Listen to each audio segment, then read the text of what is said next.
Hi there and welcome along to another workout for you to row along to. Now my workout yesterday was a tough one, so today I want to go into a nice recovery, fitness building row, which means a nice long row at a low intensity and a low stroke rate. But I'm going to make it a little bit more interesting by doing this.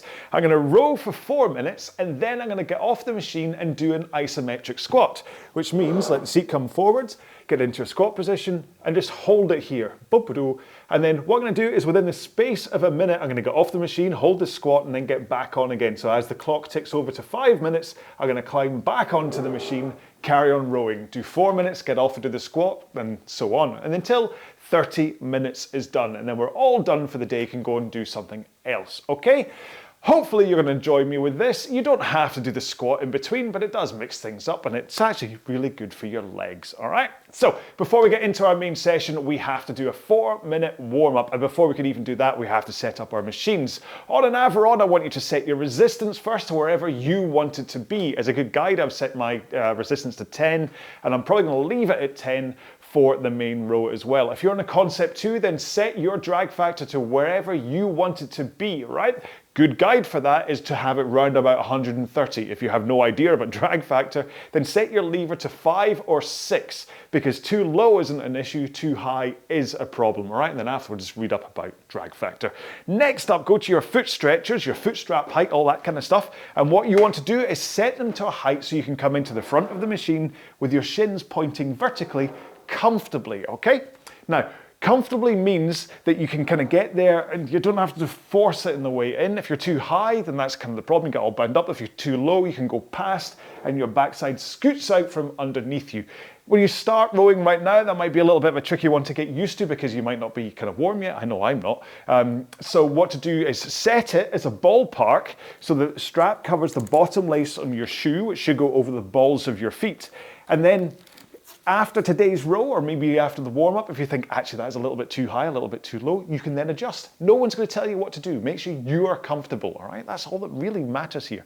So this 4-minute warm-up we're going to do at 20 strokes a minute at a low intensity. We're just going to start off just by pushing with our feet, connecting to our hands. I'll talk you through it when we get started because, well, I always talk. So if you're ready to go, let's get started in 3, 2, 1.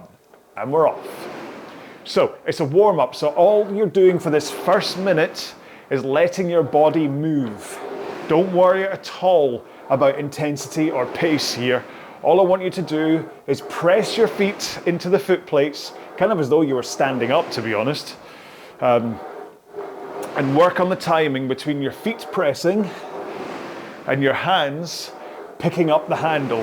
That point when you bite into the machine, when you feel the resistance of your machine. You want to push your feet at exactly the same time that that happens. And that's how the power gets from your legs and into the machine. It helps if you can have a forwards tilt into the front of the machine with straight arms too, in order to get that timing right as you push with the legs. And now that we are a minute into this warm-up, you can think about pushing just a little bit harder, not too hard. You're looking for an intensity where your breathing will start to increase, your heart rate will start to increase, and it'll start to feel like you're exercising rather than just warming up, but it doesn't feel hard. The best way I can come up with to describe this is that it's kind of the same as if you were climbing up like 10 flights of stairs, where you know you're gonna eventually get out of breath, heart rate will be up, and you're like, this feels like quite a little bit of exercise, but you don't have to stop. You're not having to have a lie down on floor 7. Janice, the cleaner, will get all upset with you if you do that. Okay, 2 more strokes. 1 more, and let's take 1 foot out and put it on the ground and continue to row. Try and keep your technique pretty much the same, even though you've got 1 leg on the floor. You want to slide in, shin vertical. Oop, my foot slid there. Arms straight, forwards tilt. and just rock onto your toes and back onto your heels with the foot that's on the ground. Take one more here. Like, put that foot on the ground as we swap feet. Make sure and actually put your foot on the ground. Don't like leave it floating in the air, because that's just going to be, well, it's going to be just as hard as if you were rowing with it strapped in, whereas having it on the ground and just pivoting over your heel onto your toes helps to open up your hips, and there's less holding you back in terms of sliding forwards. Last one here, and then let's put both feet back in, and then legs straight and row with your back and arms. So that means swing over your back, pull in your arms, release your arms, and then swing forwards with your back again. And really, the huge importance of this drill is this hinging of your back, forwards and backwards, pivoting over your hips rather than curling your lower or upper back. Let's take one more here and then roll into the front with arms straight in that forwards tilt, and just use your legs this time. So before it was just back and arms, now it's just legs. And you're concentrating here on that timing between the foot press and your arms picking up the machine, but also getting used to holding that forwards tilt and arms straight as you push your legs. Let's take two more here. One more. Don't know why I always finish with a full stroke there. Anyway, you can keep on rowing, moving up and down the rail, do whatever you want, but do have a quick drink, and I'm going to quickly explain one more time what it is we're doing today.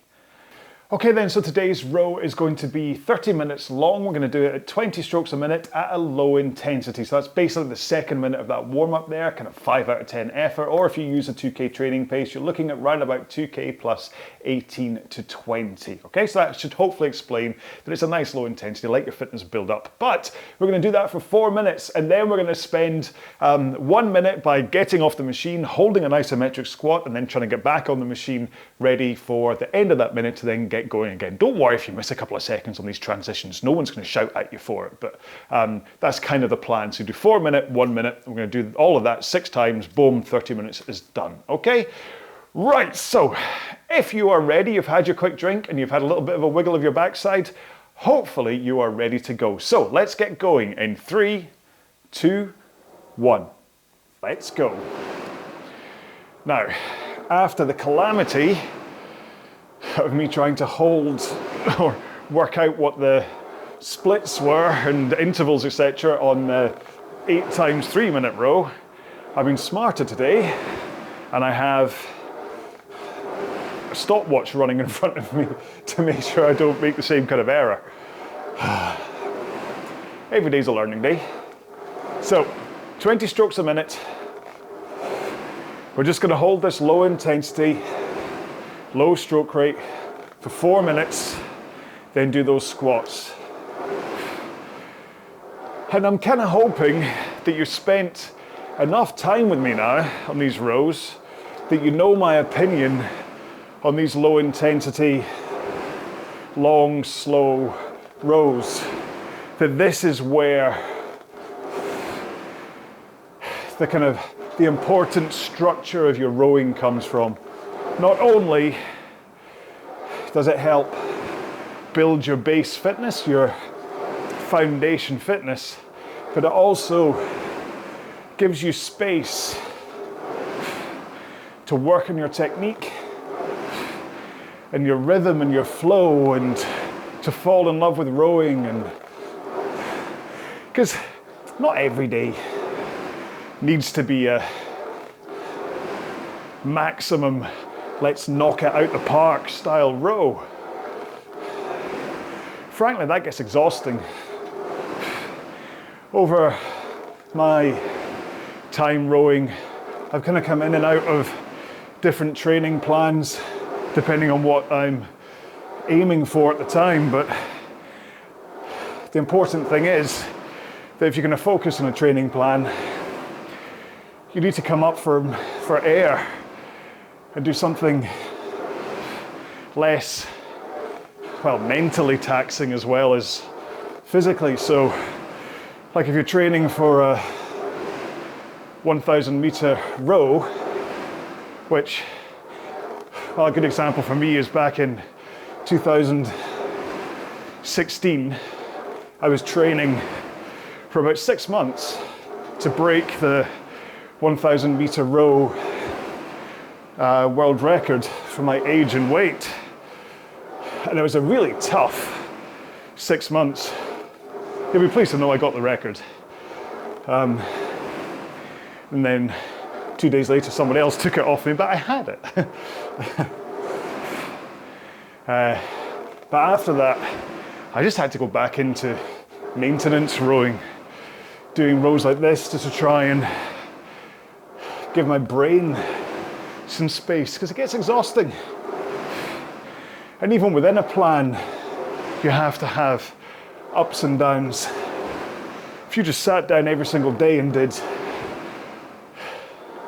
2K time trials, after like 10 days or so, your body would be like, listen, sunshine, if you don't give me a rest, I'm going to start packing in on you. So, enjoy these long, slow rows is really all I'm saying to you. Oh, we're almost at the end of our first 4 minutes, and I haven't talked technique at all. So, in 4 strokes time, we're going to get off and do our first squat session. 1 more stroke. So, don't worry about time, like I said. Unstrap, maybe send the seat forwards, and then take a seat. Get down as low as you want. And the reason I say take a seat is it helps here with making sure that your back, your posture, you're not too I know I'm probably curled a little bit, but by being in this position and taking a seat instead of just kind of like dumping yourself down, you can kind of hold yourself a bit better.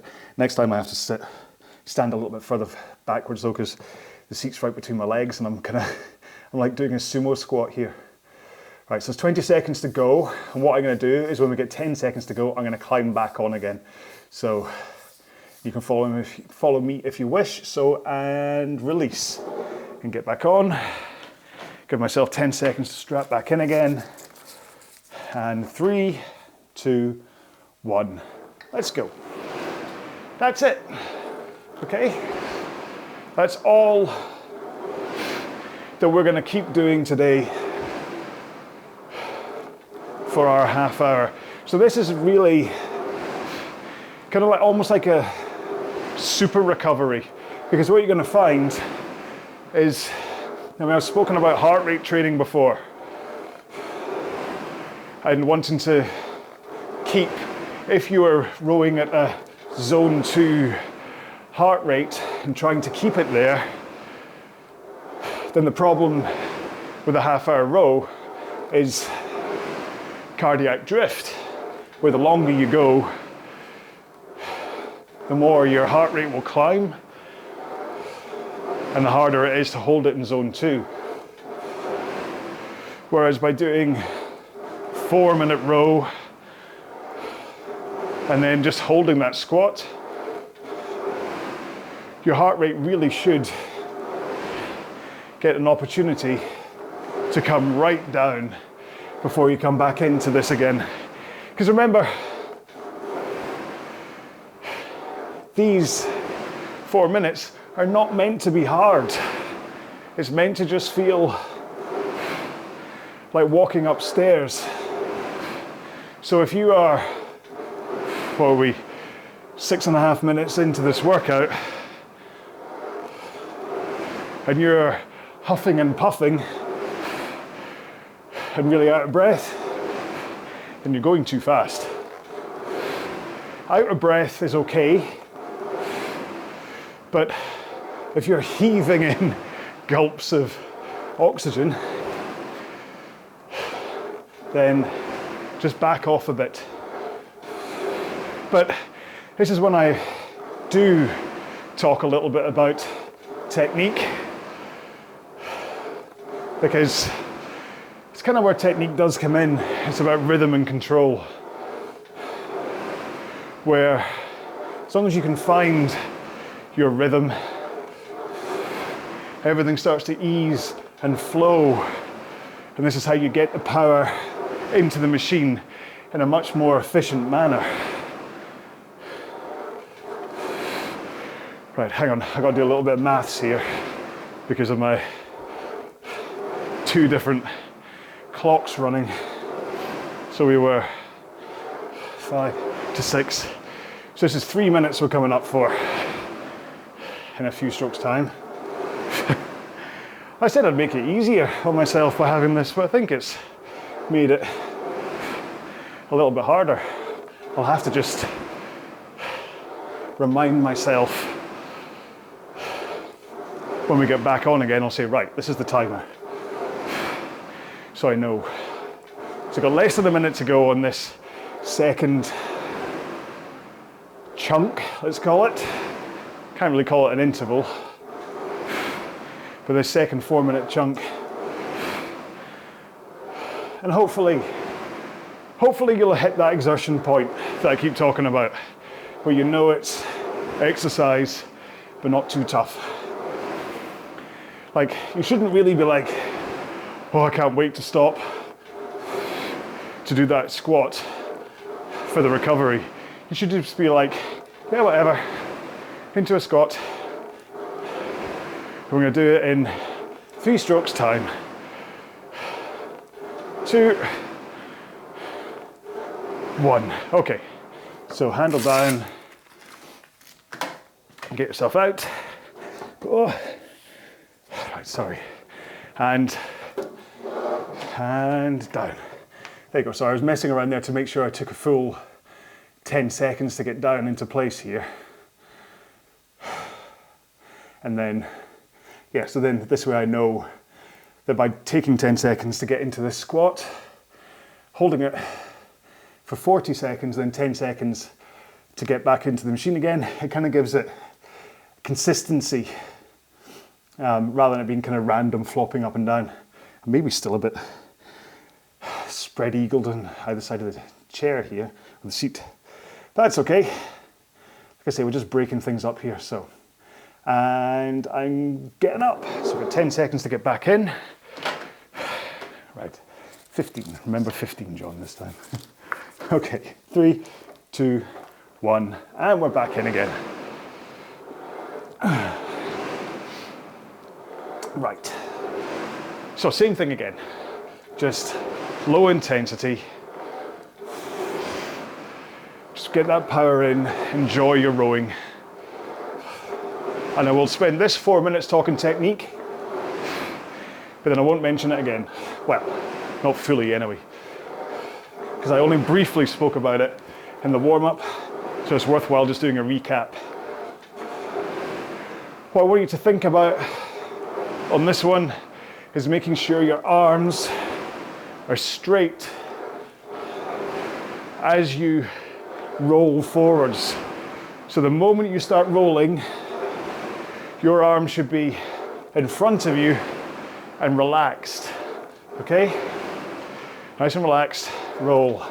And then you keep those arms straight as you push your feet into the machine. And it's only here at the back of the stroke, push, that you finally pull in. And this is not only about power, it's about efficiency, letting your arms take over instead of pulling early from the front and actually fighting with your leg power. And also, if you pull from the front, that's often the cause of people getting tennis elbow or golfer's elbow issues or bicep issues. Have a good flow. Anyway, so arms straight and then tilt forwards to a 1 o'clock angle as you're looking at me. And then hold that forwards tilt as you push your feet into the machine. with those straight arms. And then you only swing your back when your legs are around about halfway through the drive. So try and hold that forwards tilt for as long as you can, but certainly long enough for that initial push from your feet, that power moment to get into the machine. Because keeping the forwards tilt, again, is about power transfer and efficiency, but it also protects your lower back from injury. If you swing your back too soon, then all of the force from your legs goes through your lower back. And that is where a lot of back discomfort comes from. In the same way that posture, sitting up on your sit bones instead of having a slumped, curled posture, if you can be up on your sit bones, just hinging forwards and backwards over your hips, you will reduce the likelihood of uncomfortable backside syndrome when rowing. Basically, it stops your butt hurting. Okay, 2 more strokes. 1 more. And let's feet out. I give myself those 10 seconds again so I'm set up properly. Seat forwards this time. And 3, 2, 1, take a seat. There you go. And so it's not about pulsing. It's not about going up and down. It's just about finding a squat position that's comfortable for you and holding it. And it's pretty useful. I mean, I could probably do with being less knees over, like onto toes and things here, but just want to hold that squat position. And as I get the weight back here, I can feel it's better. So I've probably been doing this slightly wrong so far. That's okay, I think. Okay, so we are at 10 seconds to go before we get back on. Get yourself strapped in, and we're going to go back into rowing in 3, 2, 1, go. I like rows like this where you mix things up. I've got a series up here called lunchtime rows, where actually I do a similar row to this one, stopping and doing an isometric squat. But there's other things I do, like single leg lunges, sit-ups. I think I've got one on the YouTube channel where I'm doing kettlebell swings. And it's just a way just to add some variety into what could be otherwise kind of mundane rows. I mean, you could easily stick the telly on, watch a program, but I tend to get a little bit too distracted by the program, and my concentration on either technique or my intensity can wane a little bit. I'm much happier just looking at a counter, climbing up or down, and kind of zoning out to that. I'll tend to listen to podcasts more rather than music on these long, slow rows. So I'll maybe load up the Stuff You Should Know podcast. You should check that one out. It's good if you want to learn stuff. Or the Paul Taylor podcast is a good one for learning about your body. Yeah, and that'll just keep me kind of distracted enough. But the whole point of these videos that you are rowing along with right now is that I am providing that service for you. That's why I enjoy making them for you as well, because I don't need to listen to a podcast or watch a program when I'm just talking to you the whole time. And hopefully you don't either. Again, that takes me back to what I was saying in the previous rows about some people could do with less talking. That's why the mute button's there. And it still does help training-wise, and from my point of view. I mean, the cardio system that you need in order to be able to talk constantly and row, whether it's a low intensity row or the tempo or even max effort rows, although to be fair, the max effort rows, it does get a bit tricky, but it's definitely helped my breathing control and my cardio system to be talking away the whole time. Right, if I've got my maths right, we're coming up to the end of the next 4-minute chunk, and we're about to get into more squats. I'll try and get my position right this time. One more stroke here. There we go. Feet out. I'm taking that 10 seconds. Oh no, my microphone's come off. I'm gonna have to fix my microphone while I do this. And down. Walk on. Seat backwards this time.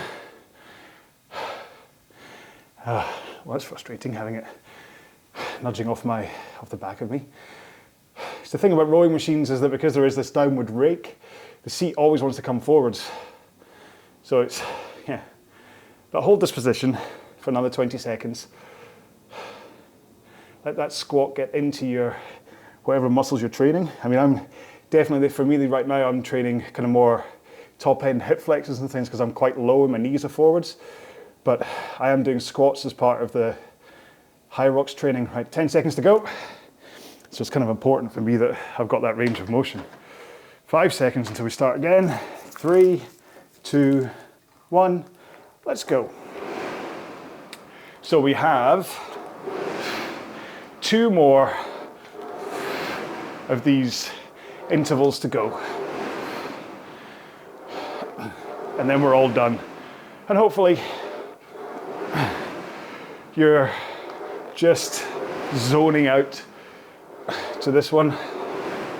I mean, in many ways, the 1-minute squats are kind of they're disturbing the kind of meditative side of a row like this. But this intensity of this row is purposefully placed within the 0 to hero series to be kind of even less intensity than some of the other ones because of these 1-minute breaks. Because over the past few sessions, we've done a couple of rows that are longer and or tougher than we've done so far.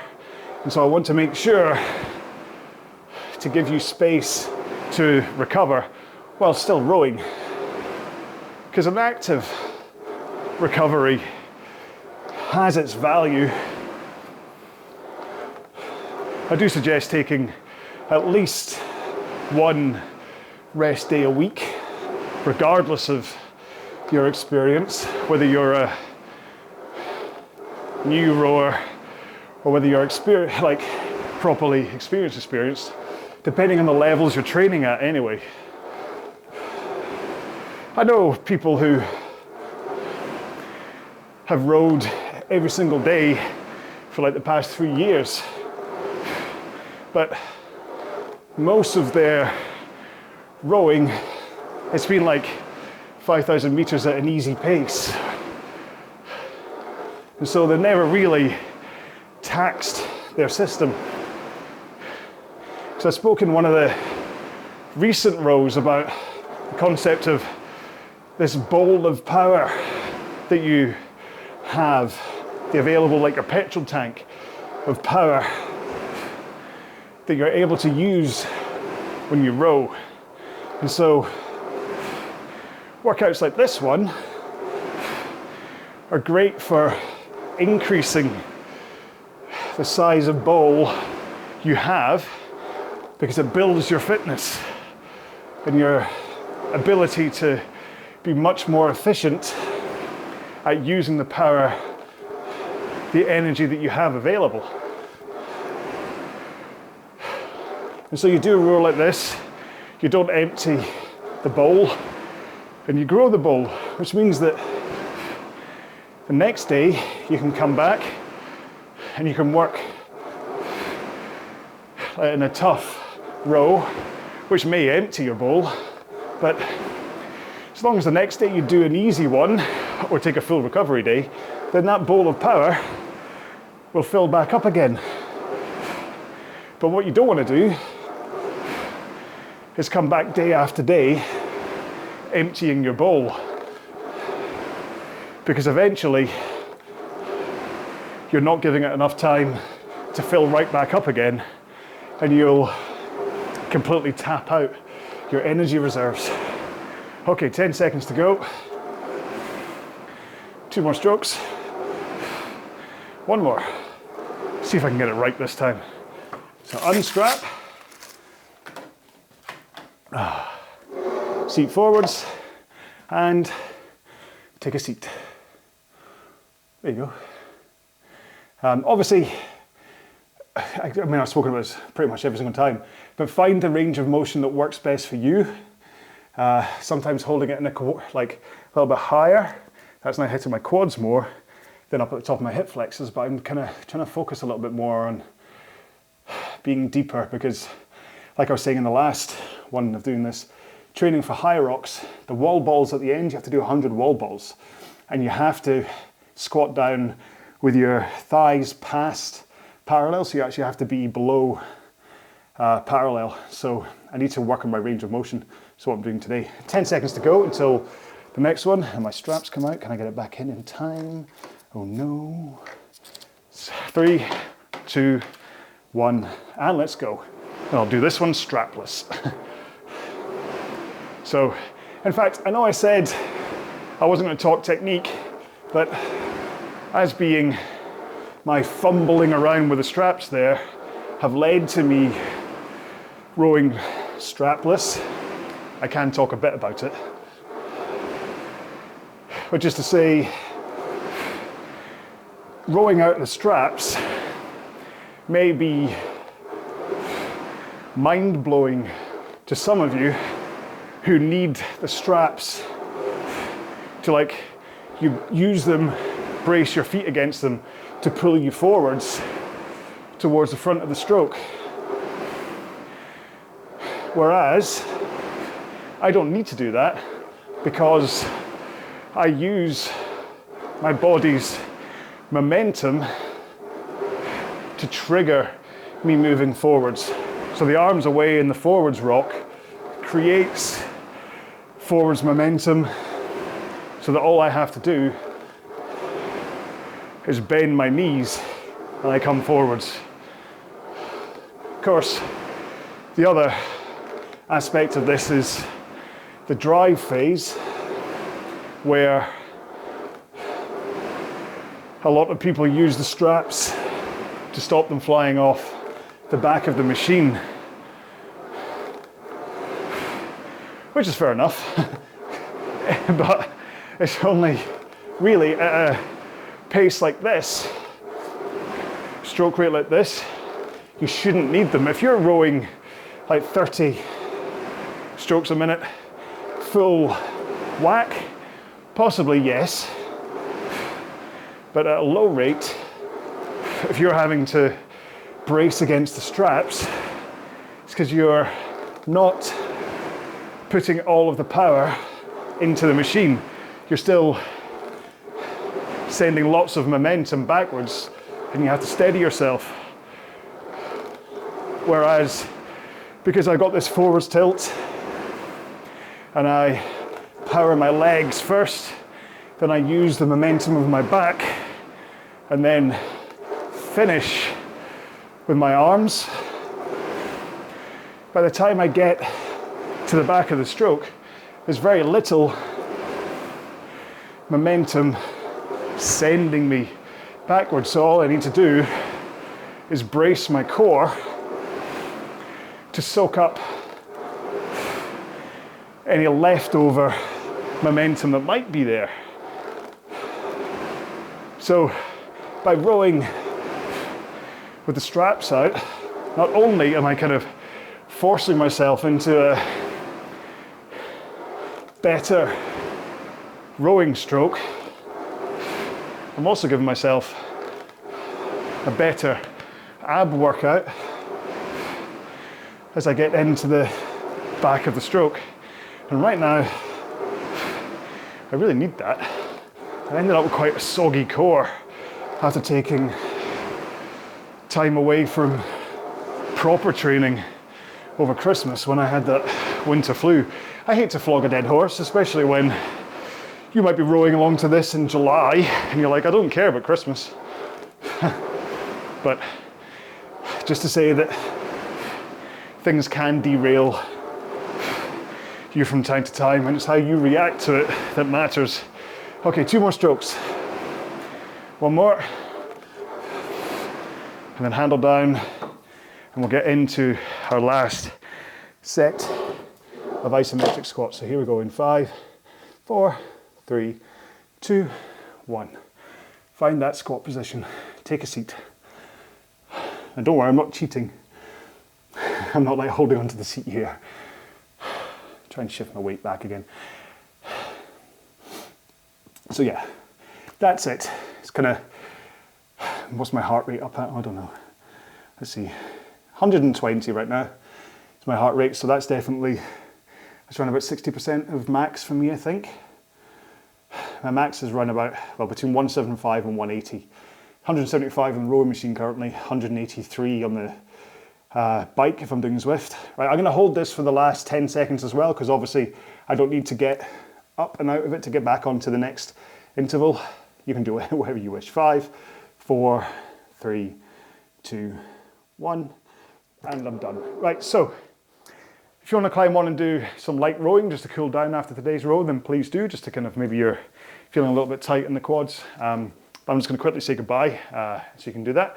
Or remember, I do have a cool down up here that you can follow in its entirety, which then has stretching afterwards, which you might want to do after today's row, just to kind of release your hip flexors and your quads. I'm definitely going to do that, but I need to go and do some resistance training for my high rock stuff next. So, it's a long day. So, thank you so much for doing this one. Slightly different, just in its format, just breaking it up rather than it being a 30-minute, 20 stroke a minute row, but I'm trying to make this a little bit more interesting for you than just each time coming back and going, today, another 30-20, today, another 30-20, okay? So I do hope you enjoyed this one. So the last thing really to say is make sure and say hello on the socials, whether it's on the Facebook group or on YouTube or whatever, email me or whatever, or if you're going to post on your own socials, then use hashtag, and today is going to be ISO squats, so ISO squats. And you can use that and I'll go, oh look, you did that, okay? Listen, it's a nice thing to post. You can tell people, I did this. Row along using Aviron ISO squats. Okay, so thank you so much for joining me for this one. Until the next video, please look after yourselves. Row well, be well. Bye-bye.